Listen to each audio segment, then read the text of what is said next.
රැකියා විරහිත කාන්තාවයි රැකියා විරහිත උපාධිධාරිණියයි කියලා කියන්නේ දෙන්නේ. මේ රැකියා විරහිත කාන්තාව කියන පිරිස අතර තමන්ට රැකියාවක් කරන්න උවමනාවක් තියදී රැකියාවක් හොයාගන්න බැරි කට්ටියකුත් ඉන්නවා. රැකියාවක් කරන්න අකමැති කට්ටිය ඉන්නවා. ගෙදර ප්‍රශ්න නිසා, දරුවගේ ප්‍රශ්න නිසා හස්බන්ඩ් අකමැති ඉඳ මම රස්සාවක් කරන්න කැමති නැහැ. ඔය වගේ ගොඩක් අය මේ රැකියා විරහිත කාන්තාව කියන ගොඩේ ඉන්නවා. රැකියා විරහිත උපාධිධාරිණිය කියලා කියන්නේ ඊට වඩා වෙනස් කෙනෙක්. රැකියාවක් කිරීමේ බලාපොරොත්තුවෙන් මුල සිටම තමන්ගේ අධ්‍යාපන කටයුතු කරපු රැකියාවක් කිරීමේ අරමුණින් තමන්ගේ සියලුම අනෙකුත් කාරණා පැත්තකට තියලා ඉගෙනීමට මුල් තැන දීපු පිරිසක්.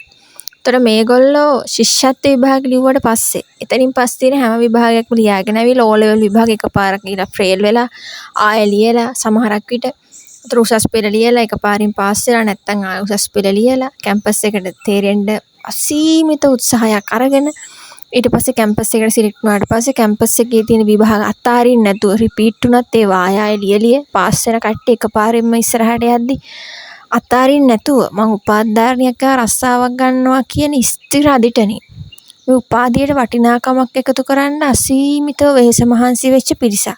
ඒ වගේම උපාධිය කියන එක තමන්ගේ ජීවිතේ තමන්ට ලොකු හයියක් පන්නරයක් වෙයි කියන විශ්වාසයෙන් උපාධිය හදාරුව පිරිසක්. රැකියා විරහිත උපාධිධාරිණියක් කියලා කියන්නේ රැකියා විරහිත ගොඩේ ඉන්න ඕනි කෙනෙක් නෙවෙයි. මොකද පළවෙනි පියවරේ ඉඳන් එයා උත්සාහ කරලා තියෙන්නේ උපාධිධාරිණියක් වෙන්න. උපාධිධාරිණියක් කියලා රැකියාගත වෙන එක තමයි ලංකාව වගේ සංස්කෘතියක් තියෙන රටක ප්‍රධාන අරමුණ වෙන්නේ. ඒතකොට රැකියා විරහිතව උපාධිධාරිණියන් මේ සමාජය තුළ ශ්‍රම බලකායට දායක වෙන්නේ නැතුව රැකියාවක් ඉල්ලමින් ඒගොල්ලන්ගේ ජීවිතවල හොඳම කාලෙ මේ ගෙවන්නේ අවුරුදු 20 ගණන් 30 ගණන් කියලා කියන්නේ මේ ශ්‍රම විරුද්ධ පෙළට එයාගේ දායකත්වය වැඩියෙන්ම ගන්න පුළුවන් අතිශය තාරුණ්‍ය පිරිසක් මේ. මේගොල්ලෝ පාරක් ගානේ ඇවිද ආණ්ඩුව වලට පස්සෙන් ගිහිල්ලා එක එක මිනිස්සුන්ට වැඳ රස්සා ඉල්ලන්න ඕන පිරිසක් නෙවෙයි. මේගොල්ලන් ඊටාම තරුණ ශ්‍රමය ඊටාම සක්‍රියව රටේ ඵලදායීතාවය සඵලදායීතාවය වැඩි කරගන්න රැකියාව වලට දායක කරගන්න පුළුවන් පිරිසක් මේ. මේගොල්ලන්ට පුහුණුවක් අවශ්‍ය නම් ඊටාම ඉක්මනින් පුහුණුවක් ලබා දෙන්න පුළුවන් පිරිසක්.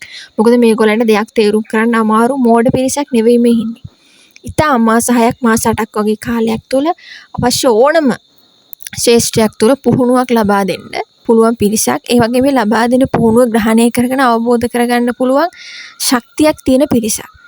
ඒ වගේම රැකියාවක අවශ්‍යතාවය දැඩිව තියෙන පිරිසක්. රැකියාවක් කරන එකම අදිෂ්ඨාන කරගෙන ඉගෙනගත්ත පිරිසක්.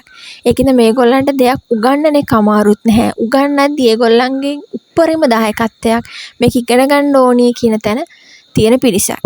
ඒ නිසා මේ රැකියා විරහිත කාන්තාව අතරට රැකියා විරහිත උපාධිධාරිණිය එකතු කරන්නේ නැතුව මේ රැකියා විරහිත කාන්තාව රැකියාගත කිරීම ස්ථිර වැඩපිළිවෙලක් NPP ආණ්ඩුව තුලින් ගොඩනගෙන්න ඕනි. හැබැයි එතකන් ගොඩනැගෙන ක්‍රියාවලිය ආණ්ඩුව සකස් කරනකන් මෙතෙක් සිටින සියලුම රැකියා විරහිත උපාධිධාරීන් රාජ්‍ය සේවයේ පවතින පුරප්පාඩු තුල පැහැදිලිවම සේවා නියුක්ත කළ යුතුයි. ඒක තමයි සියලුම රැකියා විරහිත උපාධිධාරිණියන්ගේ ඉල්ලීම වෙලා තියෙන්නේ. පුරප්පාඩු තියෙද්දි උපාධිධාරිණියන් නොසලකා හැරීම කනගාටුවට කාරණයක්. මේ ගැන ඔයාගේ අදහසත් කමෙන්ට් එකකින් දක්වන්න අමතක කරන්න එපා.